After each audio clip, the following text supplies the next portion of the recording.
안녕하세요. 오늘부터 TV 책방 북소리 진행을 맡은 홍선우입니다. 좋은 책과 또 여러분과 함께하게 돼서 정말 기쁜데요. 오늘은 경제 이야기로 시작해 보겠습니다. 경제학에서는 인간의 모든 활동을 큰 의미의 경제로 봅니다. 그렇다면 인간을 이해하는 것이 경제를 이해하는 첫걸음일 텐데요. 그래서일까요? 인간의 삶을 다룬 문학 속에도 경제의 흐름이 숨어 있다고 합니다. 오늘 TV 책방 북소리에서는 이렇게 문학 속에서 경제적 흐름을 읽어낸 책 박병률 저자의 경제학자의 문학살롱을 만나봅니다. 우리가 몰랐던 소설 속의 경제 원리 어떻게 풀어냈을지 기대가 되는데요. 자, 먼저 경제적 인간이란 어떤 사람일까요? 시민들의 생각 들어보고 박병률 저자 만나보겠습니다.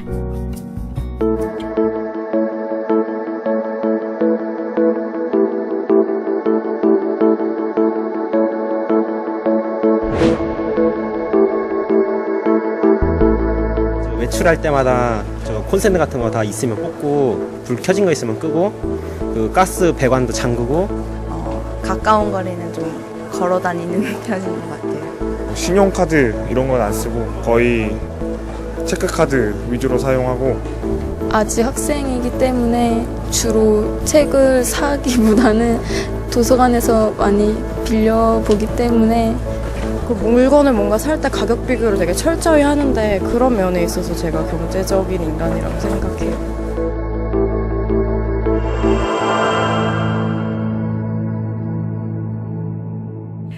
네, 많은 분들의 경제적으로 사는 방법에 대한 이야기 들어봤습니다. 이제 문학 작품 속 인물들의 경제 이야기 들어봐야 될 텐데요. 대담해서 함께 해보겠습니다. 오늘도 김성신 평론가 나와주셨습니다. 어서 오세요. 네, 반갑습니다. 안녕하세요. 오늘부터 제가 합류하게 됐습니다. 네. 잘 부탁드립니다. 굉장히 미인이 책의 세계를 안내해 주신다 그래서 굉장히 네. 기대가 큽니다. 아유, 부끄럽습니다. 잘 부탁드려요. 환영합니다. 네. 자, 그리고 오늘 대담의 주인공이시죠? 박병률 저자 모셨습니다. 어서 오세요. 네, 안녕하세요. 반갑습니다.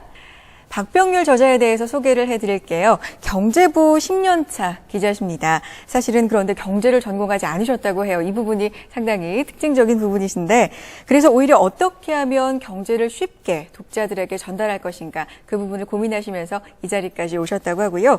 2012년 1월 경제보도부문 이달의 기자상을 수상하기도 하셨고, 현재는 세종시 경제부처에 출입하고 계시고요. 그리고 주간경향의 영화 속 경제, 또 이코노미스트의 문학으로 읽는 경제 원리 등 칼럼 기고를 하고 계세요. 그렇죠? 네. 정말 어떻게 하면 경제를 가장 쉽게 설명할 수 있을까? 그 고민의 산물이 바로 이 책이 아닌가라는 생각이 드는데요. 이 책 소개는 제가 간단하게 먼저 좀 드리겠습니다. 한마디로 이 문학 작품을 통해서 경제학의 원리를 비유적으로 설명한 그런 독특한 교양서라고 할 수가 있는데요. 가령 이상한 나라의 앨리스, 네. 또 빨간머리 앤 좋아하시죠? 좋아하죠. 또 뭐 오즈의 마법사라든지 뭐 어린 왕자, 이러한 소설들 다 누구나 알고 있습니다. 아는 이유를 좀 생각해 볼 필요가 있는데요. 이런 그 문학 작품들은 왜 이렇게 긴 생명력을 가지고 있느냐? 그러니까 인간의 상상력의 원형을 표현을 하고 있는 것이거든요. 그래서 다시 말해서 뭐 우리가 따로 외워야 하는 그런 스토리가 아니라 우리의 가장 원초적인 바로 그것은 따로 기억을 하기 위한 것이 아니죠. 각인되는 스토리라는 것인데, 이것이 바로 고전의 힘입니다. 근데 경제학자의 문학살롱은 이렇게 문학이 가지고 있는 원초적인 상상력, 이것을 통해서 경제학이라는, 내지는 또 경제라는 인간 사회의 가장 기초적인 원리를 이제 설명을 하고 있는 것인데요. 쉽게 얘기하자면 가장 어려운 이야기를 가장 쉬운 방식으로 설명하는 그런 책이다, 이렇게 소개를 드릴 수 있겠습니다. 네, 가장 어려운 이야기를 가장 쉽게. 네. 이게 이 책의 포인트가 아닐까, 좋습니다. 저는 그런 생각이 드네요. 자, 박병률 저자와 이제 본격적인 얘기 나눠볼 텐데요. 자, 그런데 궁금한 게요. 기자들은 원래 입사를 할 때 그 부처가 전공에 따라서 좀 정해지지 않나, 저는 원래 그렇게 알고 있었거든요. 경제를 전공하지 않고도 경제부 기자를 계속 하시기 좀 쉽지 않으셨을 것 같은데, 그 내용 좀 이야기 좀 해주세요. 처음에 제가 사실 공대를 나왔기 때문에 처음 입사했을 때는 과학 기자를 했던 게 사실이고요. 그러다가 2002년인가요? 그때 정치부 기자를 했습니다. 그때 우리나라 대선이 있었기 때문에 또 기자로서 한 번만 좀 큰 일을 좀 치러보고 싶다. 그래서 이제 억지로 정치부를 갔죠. 근데 정치부 기자를 한 3년 했는데 한 2005년쯤 돼서 그때 최대 이슈가 부동산 폭등이었거든요. 근데 당시에 이제 야당과 여당이 이렇게 많이 싸움을 했습니다. 경제적인 문제로. 예를 들면 야당에서는 부동산 폭등이 정부 탓이다. 근데 또 저 여당에서는 그게 아니다. 세계적인 제로금리 때문에 돈이 너무 많이 넘쳐서 어쩔 수 없다. 싸웠는데 정치부 기자가 쓸 수 있는 기사는 야당은 이렇게 주장했다. 여기에 대해서 여당은 반박했다. 딱 이까지예요. 근데 어느 날 보니까 도대체 나 기자로서 무슨 중간적인, 그러니까 누가 맞다 얘기를 해줘야 되는데 중계방송만 하고 있다는 생각이 들어서 그때 한번 나 경제를 한번 알고 싶다. 도대체 이게 뭐냐? 경제부 기자 한번 해보자. 그래서 이제 손을 들어서 갔던 게 기획재정부였습니다. 이 손든다고 이렇게 딱 그 원하는 쪽으로 보내주는 그러게요. 예, 그 신문사도 좋은 신문사 같아요. 그죠? 기회를 주는. 네. 그때 또 다행히 또 티오가 났습니다. 어. 이 경제학자의 문화살롱 제목이 그렇습니다. 그런데 저는 그래서 처음에 책을 볼 때 실제 경제학자가 쓰셨나 이런 생각을 저도요. 사실 얼핏 했는데 네. 뭐 일단 책장 열자마자 나는 경제학자 아니다. 나는 기자다. 네. 이렇게 또 말씀을 하시고 여기서 이야기하는 경제학자 어떻게 우리가 좀 풀어보면 될까요? 저는 개인적 생각에 저는 개인 모두가 다 경제학자라고 생각을 하거든요. 사실 저희가 경제를 되게 어렵게 생각을 하는데 마치 경제라고 하면 경제학에 나와 있는 무슨 뭐 수요 공급 법칙, 그렇죠. 무슨 탄력성, 듣기만 해도 머리가 좀 지끈지끈하잖아요. 이런 거라고 생각하는데 실제 경제는 그런 게 아니거든요. 그러니까 경제라는 것은 가장 효율적으로 우리가 판단하는 것. 근데 가장 효율적으로 판단하는데 자본주의에서는 그 판단의 결과 내가 가장 효율적으로 했다. 성과가 뭐겠어요? 그게 바로 돈이라는 거죠. 그래서 돈을 많이 버는 사람이 곧 가장 효율적으로 판단하는 건데 바꿔 말하면 그러다 보니까 돈 버는 방법이 곧 경제라고 생각을 한 거예요. 네, 너무 예, 하게 되는 협소해진 거죠. 거죠. 경제에 대한 의미가. 네. 근데 사실은 보면 우리가 하는 행동 하나가 다 최고의 효율적인 판단을 하는 거거든요. 만약에 이 시간에 제가 나와서 여기서 방송을 하고 있다. 이거 대신에 뭐 잠을 잘 수도 있고 어디 가서 커피를 마실 수도 있는데 내 이 방송에 왜 나왔을까? 생각하는 거죠. 뭐가 좋을까? 잠자는 것보다는 나오는 게 낫다. 예, 효율성이 있다. 그렇죠. 경제적 감사합니다. 판단. 네. 근데 여기 나와봤는데 아무 의미가 없다면 지금쯤 자고 있을지도 몰라요. 근데 그건 저뿐만 아니라 모든 사람이 다 그렇죠. 이 프로그램을 보고 있는 사람도 그럴 테고. 그러니까 우리가 눈 떠서 잘 때까지 전부 다 가장 효율적인 판단을 하는 겁니다. 그래서 결국은 우리 모두가 다 경제학자라는 얘기죠. 물론 그 결과로 나중에 그게 돈이 되느냐 안 되느냐는 투자 판단에 대한 문제이지만 그건 뭐 2차적인 문제인 그렇죠. 거고요. 근데 네. 지금 당장 내가 한 판단은 최고의 판단을 하는 거지 어떤 사람도 이게 더 좋은데 저거를 택하지는 않죠. 그렇죠. 경제는 곧 돈이다. 뭐 이렇게 생각할 것이 아니다. 훨씬 더 넓은 범주의 것이다. 그런 말씀을 해주시는 거죠.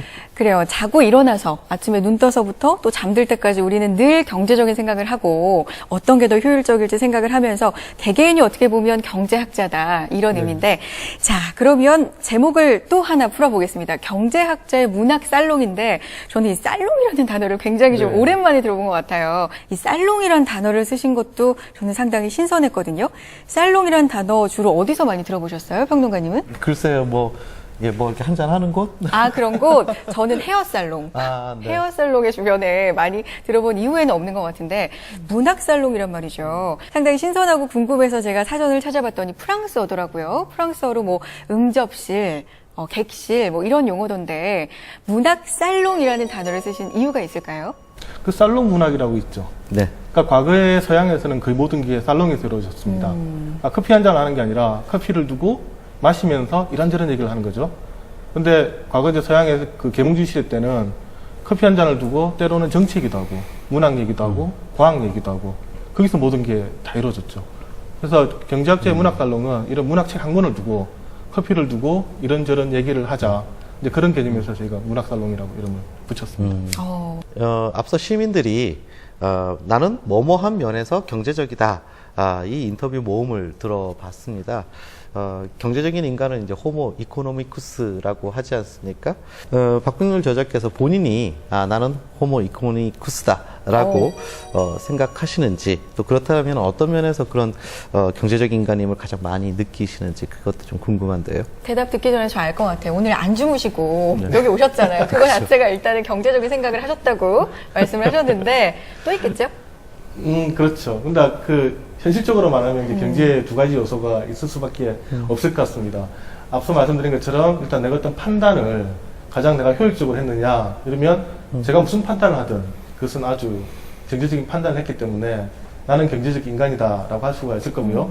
그다음에 또 하나는 아까 말씀드렸던 돈으로 봤을 때 어쨌든 우리는 자본주의 국가니까 그러면 쉽게 말하면 너 돈 많이 버느냐 이제 이렇게 직접적으로 물었을 때는 이제 거기에는 이제 여러 가지 판단이 있을 수가 있겠죠. 네. 뭐 개인의 연봉이 될 수도 있을 것이고 이제 실제 뭐 우리가 흔히 말하는 부동산 투자라든가 주식 투자라든가 있을 텐데 그쪽 부분은 아주 뛰어나다라는 생각은 별로 안 듭니다. 아, 별로 안 드신다고요? 네. 네. 적어도 손해는 안 보지만 그렇다고 어. 크게 또 이득 보는 것 같지 않아요. 경제적 인간이다. 언제 평론가님은 그러면 경제적 인간이다 내가 그런 걸 네. 느끼세요? 저 그거 사실 느낄 때가요. 네. 그 평론가니까 원고를 많이 쓰지 않습니까? 이거를 뭐 직접 다 드래그를 해서 이렇게 글씨를 바꾸고 앞뒤로 바꾸고 이러는 것보다 이 단축키라고 하잖아요. 제일 많이 쓰는 것이 컨트롤 C, 컨트롤 V. V. 뭐, 네, 이거 하면서 저는 야 나는 정말 경제적인 인간이다 이런 생각을 그럴 때 제일 많이 합니다. 저도 그러네요. 그런 거 보니까 홍선혜 씨는 언제? 저는요 아까 효용이 높다는 거 만족감이 높다 이렇게 말씀해 주셨잖아요. 제가 딱 그런 것 같아요. 예를 들면 뭐 사소한 거 정말 아끼는 거 많거든요. 뭐 택시 탈 시간에 버스 탄다든지 뭐 이런 거 굉장히 좀 작은 어떻게 보면 절대적으로는 작은 돈이지만 그런 거 아껴가면서 제 만족감을 높일 수 있는 다른 것에 투자를 확 왕창 하는 게 있어요. 뭐 예를 들면 핸드백은 아니고 저한테는 뭐 청바지 뭐 다른 사람들이 이해하건 말건 내 만족감을 높이는 다른 데서 아끼고 이런 것도 하나의 경제적 뭐 마인드가 아닐까 생각이 들어요. 맞을까요? 그것도 맞는 얘기죠. 네, 그래요. 내 생각에는 그게 맞다라고. 네, 근데 말씀하실 때 우리가 택시 대신 버스를 탄다. 이때 우리가 사실 잃어버리는 게 있죠. 뭐요? 시간을 잃어버리죠. 시간. 근데 어떤 사람 같은 경우는 시간이 더 비싸게 치는 사람들이 있습니다. 이런 사람들은 그냥 그렇군요. 택시를 타는 거죠. 내가 한 푼 더 주더라도 시간이 더 중요하다. 조금 더 일찍 가서 예를 들면 우리 가족들과 이렇게 밥 먹는 게 중요하다. 뭐 이런 사람 같은 경우는 아낌없이 또 돈을 쓰겠죠. 그러니까 결국은 어떤 선택이든 다들 최대한 자기 효용에 맞게 하기 때문에 결국은 우리 모두는 그 자체로 경제적인 인간이다. 라고 이렇게 말할 수 있을 것 같아요. 그러네요, 정말. 어디에 가치를 두느냐에 따라서. 그래도 정말 너무 만족감이, 어이없는 네. 그 경제적 효용 가치를 추구하는 사람들을 보고 우리가 뭐 뒷담화하는 거는 아무것도 문제가 없는 것이겠죠. 네.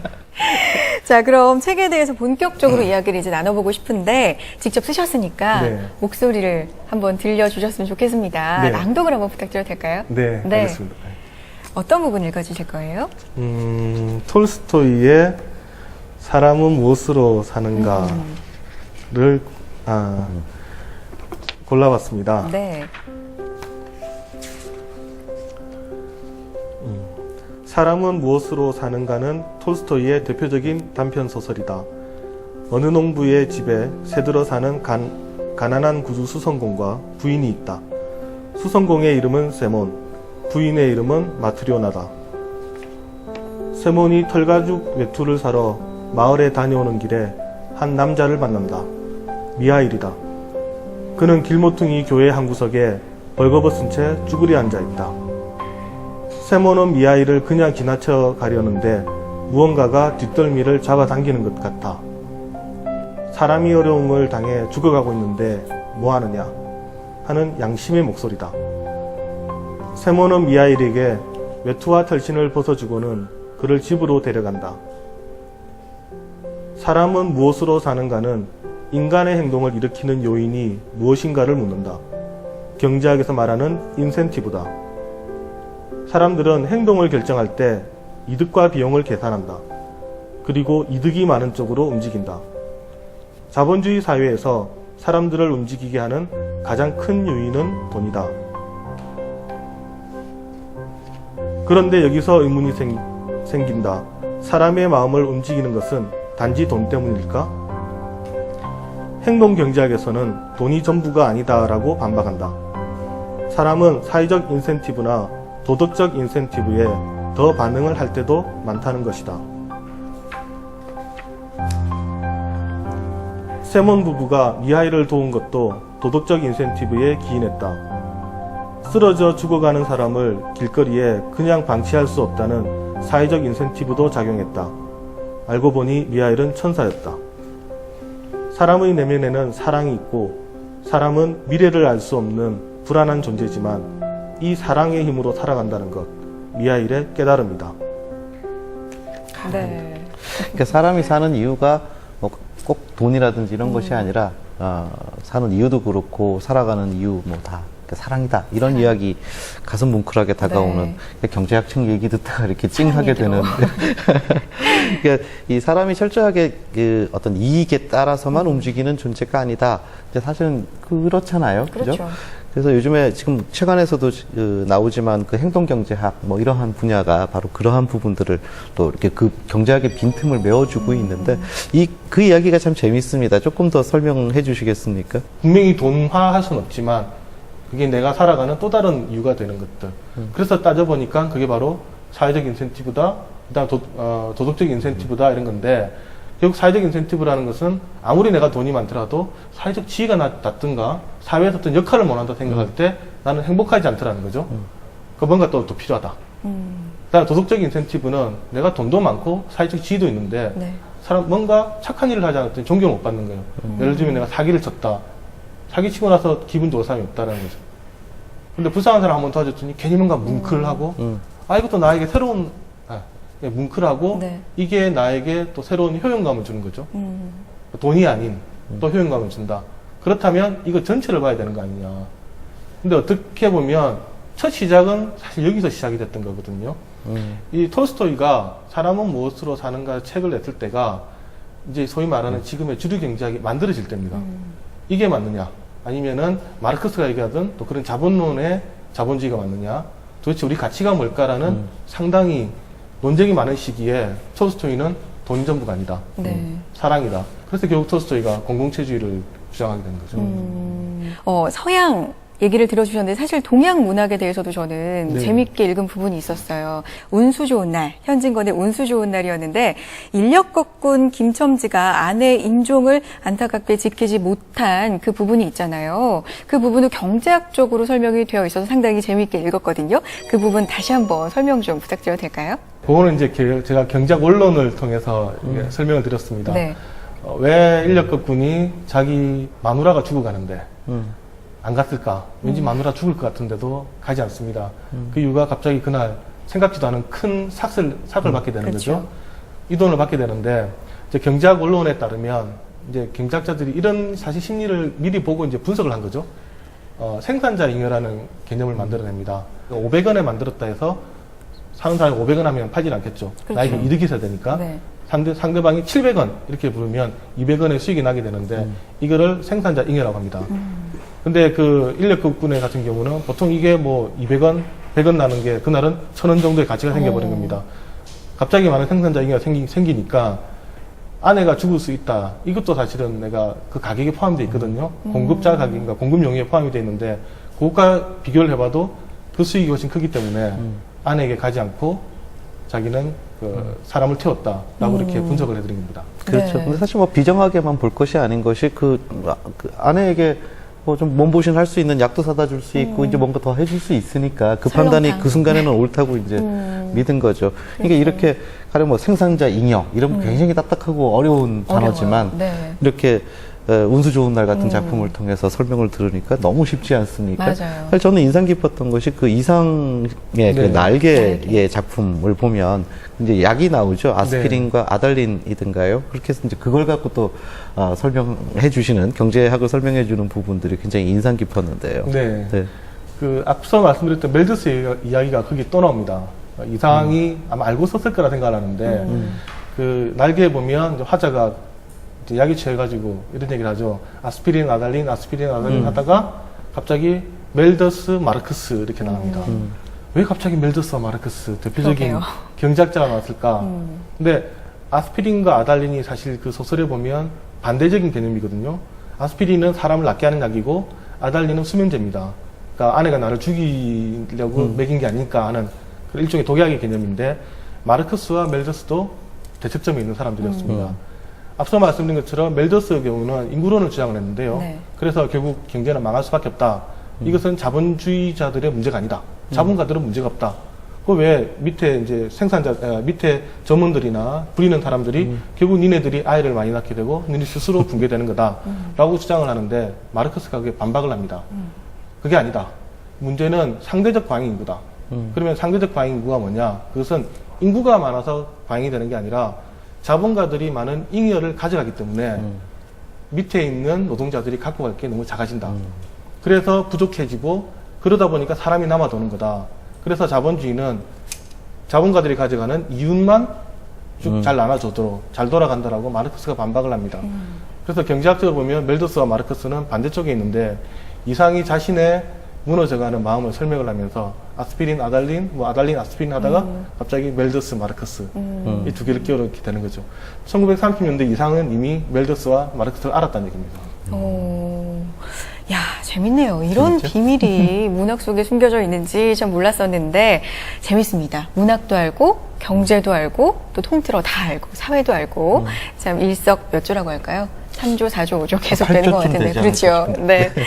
자, 독자분들도 여러 가지 궁금한 점이 많으실 겁니다. 독자 질문 들어보고 이야기 계속 나누겠습니다.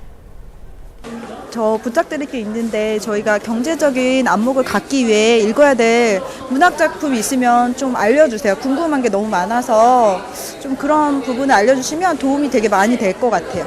저는 경제학적 관점이랑 사회학적 관점이 약간 중립적인 관점이 필요하다고 생각하거든요. 그런데 그러한 관점을 가지려면 신문이나 이런 거를 읽을 때 어떤 식으로 해석을 해야 될지 그게 궁금합니다. 본인의 재테크 성적은 얼마라고 생각하시는지 궁금합니다. 요즘 세상이 빡빡해지는 경향이 있는데 따뜻한 경제학이라는 게 불가능한가요? 자, 독자분들의 질문 들어봤습니다. 질문을 받았으니까 해결을 해드려야 되겠죠. 네, 하나하나 해결해 드릴 텐데 첫 번째 질문이에요. 경제적인 안목을 갖기 위해서 꼭 읽어야 할 문학 작품이 있다면 어떤 작품을 추천해주고 싶으신지 저도 궁금하거든요. 어떤 작품이 있을까요?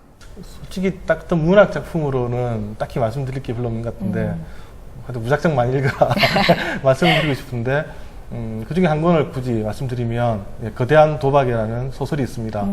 그게 이제 존 로라고 프랑스에 최초로 화폐를 도입했던 사람의 얘기인데 그 책을 읽어보면 1700년대에 프랑스와 유럽에 있는 경제 상황이 다 드러납니다. 어떻게 그 화폐가 도입이 됐고요. 또 그 화폐가 어떤 역할을 했는지 그리고 그게 어떤 버블을 일으켰는지까지 설명이 되어 있습니다. 읽어보시면 상당히 재밌는 책입니다. 네. 이 굉장히 풋풋한 대학생인 것 같습니다. 질문의 요지가 이거였죠. 경제학적 관점과 사회학적 관점에서 어떤 중립 이런 것들을 잘 지키기 위해서 뭐 신문을 읽을 때는 어떻게 해야 하는지 이런 것을 이제 질문한 학생이 있는데 사실 저는 개인적으로 기계적 중립은 뭐 그것을 꼭 추구해야 하는가라는 생각은 하게 됩니다. 뭐 네. 자신의 분명한 관점을 가지고 대신 오픈 마인드로 이렇게 여러 가지 책을 읽어가면 좋지 않을까라는 생각이 드는데 어떻게 생각하십니까? 그러니까 최초의 경제학자들은 경제학이라는 단어를 쓰지 않았습니다. 정치 경제학입니다. 최초는 정치 경제학인데 이게 마샤를 지나면서 경제학으로 변합니다. 즉 주변에 있는 다른 요소를 다 빼고 숫자로만 보자라는 게 바로 현 경제학입니다. 그러니까 경제학자들이 처음 시작했을 때는 정치 경제를 같이 봤거든요. 그러니까 이게 사람의 행동이 어디에 영향을 미치느냐 그리고 어떻게 바뀌느냐 이걸 같이 봤는데 이러다 보니까 이거를 수치화를 못 시키는 겁니다. 너무 어렵고 방정식화 시키지 못하니까 그렇다면 주변에 있는 거는 다 빼자. 빼고 이 내용만 사고 파는 것만 따져보자. 물건을 사고 팔 때 날씨가 어땠고 내 기분이 어땠고 이 뭐 배달료가 어땠고 이거 다 빼자. 다 빼고 지금 당장 사는 놈과 그 파는 놈이 있을 때 두 사람을 비교를 해보자. 이런 개념이 경제학이 됐는데 이것만 남다 보니까 지금은 이제 너무 빼서 문제가 되는 그렇죠. 거죠. 네. 그러니까 오히려 이게 잘못된 거고 그게 아니라 원래 원본으로 돌아가면 그것을 같이 보는 겁니다. 그래서 어떻게 보면 사회학적 개념, 경제학적 개념이 없는 거죠. 사회 경제학적 개념이 같이 있습니다. 근데 우리가 경제학만 떼다 보니까 자꾸 경제학으로 생각하지 않는데 도저히 사실 또 불가능한 얘기입니다. 그렇죠. 네. 네. 왜냐하면 경제성장 4% 높다고 봐야 돼요? 낮다고 봐야 돼요? 중국은 경제성장률이 7%에서 6.7%만 돼도 난리가 납니다. 안다고. 네. 너무 떨어진다. 우리는 3%에서 4%만 되면 이렇게 올라갔다라고 얘기를 하거든요. 숫자로만 보면 4가 높아요? 7이 높아요? 7이요. 훨씬 높잖아요. 7에서 6 되더라도 6은 여전히 높은데도 불구하고 중국은 떨어졌다라고 하고 우리는 호황이라고 얘기하는 거. 그건 결국은 숫자가 얘기해 주는 건 아니라는 거죠. 한국이라는 나라에서는 4가 높은 거고 중국이라는 나라에서는 7이 높은 겁니다. 바꿔 말하면 국가 간에도 주관적인데 개인도 주관적일 수가 있다는 거죠. 당연히 경제에 대해서는 주관적인 관점이 있어야 됩니다. 네. 경제부 기자의 재테크 점수를 궁금해하시는 분도 있었어요. 근데 사실 저도 궁금해요. 왜냐하면 네. 경제라는 게 뭐 모든 분야 그렇지만 정보 싸움이잖아요. 요즘은 최신 정보를 누구보다도 또 빨리 접하는 분들이 경제부 기자분들이니까 재테크 점수가 좀 높지 않을까 싶지만 또 중이 제 머리 못 깎는다 뭐 이런 말도 그렇죠. 있으니까요. 그렇죠. 또 그 말대로 점수가 별로실까 이런 걱정 드는데 어떠세요? 저는 그 질문 들으면 오히려 역으로 다른 얘기를 해드려요. 네. 야구 해설자를 타석에 세우면 홈런 치겠느냐. 그렇죠. 그러니까 경제에 대해서 저희는 분석을 해주고 기사를 쓰는 사람이지 저희가 직접 투자를 하는 사람은 아니라는 거죠. 그러니까 해설자를 필드에 세우면 어떡하느냐. 그러니까 저희는 딱 그런 역할이기 때문에 그런 게 있고 또 하나는 이게 직업적인 문제인데요. 네. 기자들의 뇌는 기사로만 뭉쳐져 있는 것 같습니다. 이 같은 정보인데 저희는 이게 특정이냐 아니냐 이것만 봅니다. 이걸 가지고 투자해서 돈을 벌겠느냐 안 벌겠느냐는 좀 생각이 아닌 것 같아요. 그렇죠. 네. 가장 먼저 정보를 접하시는 분들인데 그걸 갖고 주식 투자해서 돈 버셨다는 분은 사실은 저는 언론인 중에서 거의 못 본 것 그 같습니다. 가치를 기사로만 보니까 예전에 되게 그 아는 선배 한 분이 계셨는데 우연히 정보를 하나 주식시장에서 얻었다고 해요. 그게 뭐냐면 조그만 건설사의 아들과 대형 건설사의 딸이 결혼한다라는 정보를 이걸 얻었는데 이제 이 선배는 이게 기사가 되느냐 안 되느냐 막 고민한 거예요. 그러다가 결국 이제 기사를 못 했는데 왜냐하면 그 대형 건설사에서 미리 나가면 안 되니까 좀 지켜달라는 사이에 특정을 놓쳤습니다. 네. 근데 그 다음날 그 기사가 이제 전체적으로 보도가 된 다음날 작은 건설사의 주가가 2배가 뛰었대요. 둘이 사돈 관계가 되니까 그럴 수 있죠. 주식시장에서는 예, 작은 건설사에 투자가 막 들어간 겁니다. 네. 그때 그 선배가 하신 말이 특종이 아니라 나는 주식 투자를 생각했어야 되는데 이거를 기사가 되느냐 안 되느냐 판단만 했다. 우리는 기자다. 그 말씀을 네, 굉장히 해주세요. 유능한 기자분이신 것 같네요. 그죠? 그것만 생각하시니까. 그래요. 네. 근데 또 돈적인 측면에서 생각을 하면 일종의 네. 직업병 때문에 네. 또 놓치는 부분도 이렇게 있군요. 네, 안 보여요. 싶어요. 저도 이 질문을 꼭 드리고 싶었습니다. 네. 경제학이라는 것이 좀 빡빡한 학문이지 않느냐. 다 어떤 수치나 계산이나 이런 것을 하니까. 근데 한 젊은 분이 이렇게 질문했습니다. 이건 저도 정말 궁금한 부분인데, 따뜻한 경제학이라는 것이 가능할까요? 이런 이제 질문이었는데요. 뭐 개인적으로 어떻게 생각하십니까? 저는 그 원점으로 돌아가 보자. 그러니까 최초의 경제학자들 얘기를 안 할 수가 없는데요.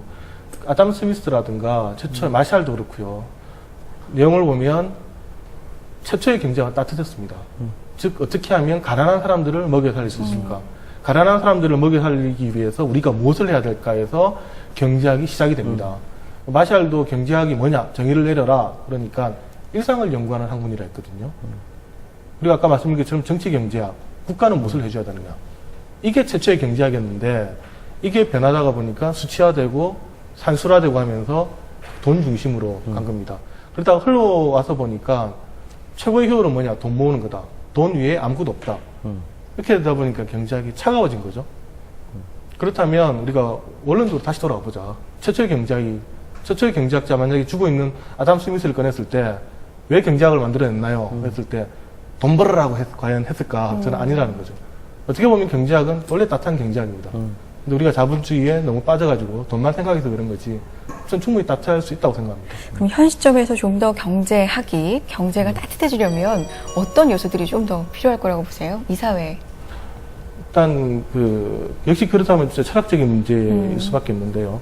지금 미국은 PKT 열풍이 불고 있습니다. 소득 불평등도에 대해 가지고 이제 주류 경제학도 심각하게 생각을 하고 있거든요. 근데 아직 우리는 그 단계에 이르지 못했습니다. 그 이유가 지금 우리나라에서 경제를 배웠던 주류 경제학자들이 다 미국에서 신자유주의 시대 때 돈이 최고다. 시장이 최고다. 정부는 개입하지 마라라고 했을 때 배웠던 분들이 어떻게 보면 주류 경제를 이루고 있는데 이제 그런 게 아닌 거죠. 그게 아니라 경제학의 새로운 모습들. 어떻게 하면 지속 가능하고 함께 가는 자본주의냐. 그것은 아마 철학적인 문제가 될 것 같습니다. 네. 저자님의 이제 다음 행보가 사실 궁금한데, 제가 조심스럽게 예측을 해보자면, 과거에서 쓰셨던 책들이 경제학자의 인문학 서재, 경제학자의 영화관, 또 이번에 경제학자의 문학살롱까지. 근데 저자 소개 이 책 처음에 보면은 또 뮤지컬을 그렇게 좋아하신대요. 다음 책은 경제학자의 물랑루즈? 이 정도가 되지 않을까 싶은데 제 예측이 좀 맞을까요? 저는 경제학자의 나이트클럽 나이트클럽. 그것도 좋네요. 네. 예, 제가 뮤지컬도 좋아하긴 하는데, 근데 너무, 뭐, 이렇게, 사실 이번에 경제학자의 문학살롱을 한 게, 경제학자의 영화관을 하고 나서, 오히려 제가 고전에 대한 더 궁금증이 생긴 겁니다. 그래서 원본을 보면 어떨까. 그래서 경제학자의 문학살롱을 본 건데, 아마 뮤지컬은 하지 않을 것 같고요. 그거보다는, 그 도시 성장사를 좀 경제나 금융 이야기로 풀고 싶은, 사실 그런 생각이 있습니다. 왜냐면 우리가 지금까지 뭐 도시를 보면 정치적으로는 많이 풀었는데 실제로 보면 경제에 따라서 그 도시의 흥망성쇠가 이루어지는 경우가 많습니다. 뭐 베니스라든가 빈이라든가 그다음에 뭐 로마, 그다음에 런던 마찬가지지만 과거의 아주 작은 도시에서 성장하는 과정에 보면 경제 이야기들이 빠지지가 않습니다. 어떤 사람들이 나타나서 경제를 이루기도 했고요. 예를 들면 뭐 세계 최초로 소득세를 통과시킨 뭐 이런 지역도 있을 테고. 그래서 좀 그런 도시 이야기를 좀 다음에 좀 볼까 싶습니다. 근데 사실 뭐 지금 말씀하셨잖아요. 네. 뭐 영화관 또 그다음에 문학, 인문학 인문학 서재. 서재. 네. 그럼 나올 거 다 나왔나 이렇게 생각하실 수 있겠지만 저는 오히려 그 출판 전문가 입장에서 봤을 때는 네. 정말 무궁무진하다는 생각을 실제로 합니다. 부디 건강 잘 유지하시고 건필하셔서 오랫동안 할아버지 되실 때까지 경제학 책들 우리 대중들에게 많이 써주셨으면 좋겠습니다. 네, 기대해 보겠습니다. 정말 다음 책에서는 또 어떻게 경제를 읽어내실지 기대가 됩니다. 일단 저자님의 다음 관심 시점은 도시로 가 계신 것 같은데 한번 기대해 보겠습니다. 자, 오늘 함께해 주신 박병률 저자 고맙습니다. 네, 감사합니다. 감사합니다.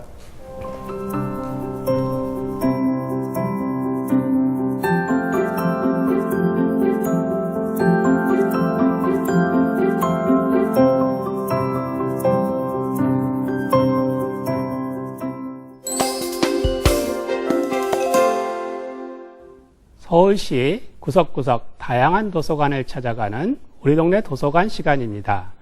저는 이용훈 서울도서관 관장입니다. 여러분은 언제 도서관을 찾으시나요? 오늘 우리 동네 도서관에서는 특별한 일이 없어도 가고 싶은 도서관을 소개하려고 합니다. 강북구 오연로에 위치한 강북문화정보도서관인데요. 강북구 6개 구립도서관의 대표 도서관인 강북문화정보도서관은 332석의 초대형 일반 열람실과 5개의 자료 열람실을 갖추고 있습니다. 보유 장서는 17만 권, 회원수는 6만 명이 넘는 대형 도서관입니다. 우리 강북문화정보도서관은 책과 자연이 함께 어우러진 힐링 공간입니다. 특히 5동 근린공원을 배경 삼은 수려한 풍광으로 얼마 전에는 남산도서관, 용산도서관 등과 함께 서울시가 꼽은 책 읽기 좋은 숲속도서관으로 선정된 바 있습니다. 또한 우리 도서관은 언제나 주민 여러분과 함께합니다. 강북 지역의 대표 도서관으로 밤늦게까지 자료실과 열람실을 밝혀 밤에도 불을 밝히고 있는 도서관의 모범이 되고 있습니다.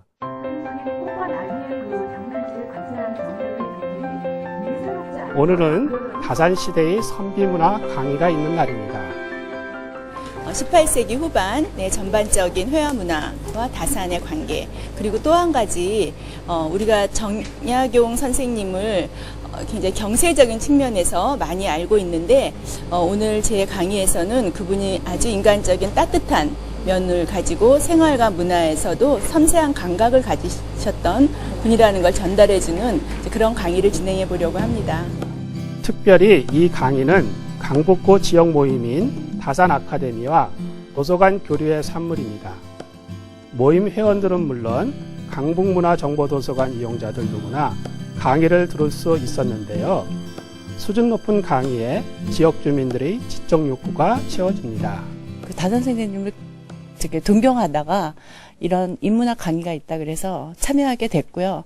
제가 강의를 들으면서 너무 많이 깨우친 게 많아서 제가 이제 정영은 선생님의 시집이며 책을 많이 사서 우리 아이들에게도 뭐 소개도 하고 같이 토론도 하고 너무 좋은 계기가 되어서 너무 좋았습니다. 그래서 두 마리가 오랫동안 지역사회와 도서관의 만남이 이렇게 긍정적인 효과를 만들어내요.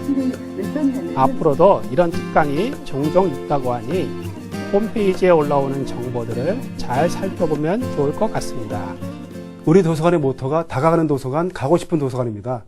독서 진흥은 물론 공동체 의식과 생태, 다양성을 학습하는 평생 교육의 장으로서 지역사회를 위한 알찬 프로그램으로 지역사회에 공헌하는 도서관이 되겠습니다.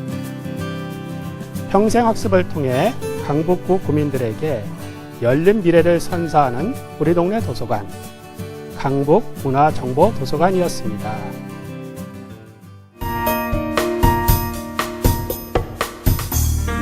안녕하세요. 김성신의 강추신간입니다.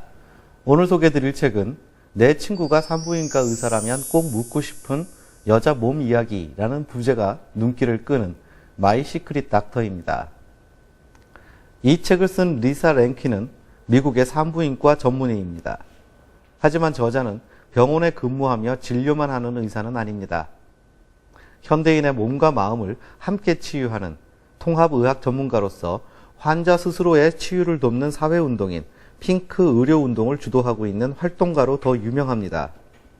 그녀가 운영하는 인터넷 사이트 오우닝핑크닷컴에는 매달 3만 명 이상이 방문하고 테드 강의에 출연했을 때는 무려 70만 건이 넘는 조회수를 기록할 만큼 큰 관심을 얻기도 했습니다. 리사 랭킨의 신작 마이 시크릿 닥터는 미국에서 출간된 당시에도 큰 화제가 된 책인데요. 여성들이 산부인과에서조차 부끄러워 차마 묻지 못했던 여성의 몸과 성에 관한 250개의 질문을 펼쳐놓고 여기에 하나하나 답을 해주는 구성의 책입니다. 환자나 다른 사람들에게 자신의 사생활을 털어놓는 것은 의사들 사이에서는 공공연한 금기사항입니다. 하지만 이 책의 저자인 리사 랭킨은 2번의 이혼 경험, 스스로 자신의 몸을 탐구하는 우스꽝스러운 셀프 연구 과정, 실제 자신의 성생활 경험담 등을 깜짝 놀랄 만큼 거리낌 없이 털어놓습니다. 이 책의 그런 문체적 장점을 잘 드러내는 구절이 있습니다. 나는 거울을 뚫어져라 쳐다보고 A컵 브래지어도 남아도는 내 가슴에 실망해 빅토리아 시크릿 매장의 탈의실에서 울었다. 유방 확대 수술을 하면 비키니를 상의는 6사이즈, 하의는 10사이즈, 2세트씩 사지 않아도 될 것이라는 생각도 했다. 여성이 가슴에 집착하는 것도 무리는 아니다. 만약 외계인이 우리 사회가 중요하게 생각하는 것들의 목록을 작성한다면 여성의 가슴은 상위권에 들 것이다. 의사이기 이전에 평범한 여자로서, 한 아이의 엄마로서 마치 친구들과 즐거운 수다를 떨듯 편안하게 들려주는 저자의 문체는 읽는 이들에게 전혀 불편함을 주지 않습니다. 이 책에는 여성이 자신을 사랑하고 아낄 수 있는 상식이 가득합니다. 하지만 저는 이 책을 여성들에게만 권하고 싶지는 않습니다. 사랑하는 사람의 몸과 마음까지 진정으로 아끼며 이해하고 싶은 모든 남성들에게 일독을 권하고 싶은 책이기도 합니다. 김성신의 강추신간 2주의 선택은 리사 랭킨의 마이 시크릿 닥터입니다.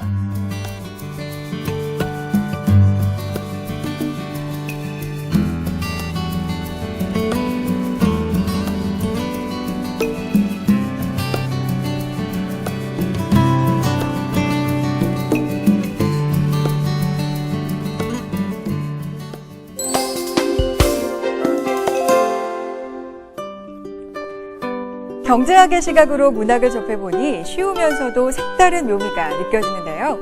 문학은 이 시대를 살아가는 우리들의 이야기죠. 이 시대와 우리들의 이야기를 이해한다면 어려운 경제학도 쉽게 배워나갈 수 있을 것 같습니다. TV 책방 북소리 다음 주에도 좋은 책으로 인사드리겠습니다. 함께해 주신 여러분 고맙습니다.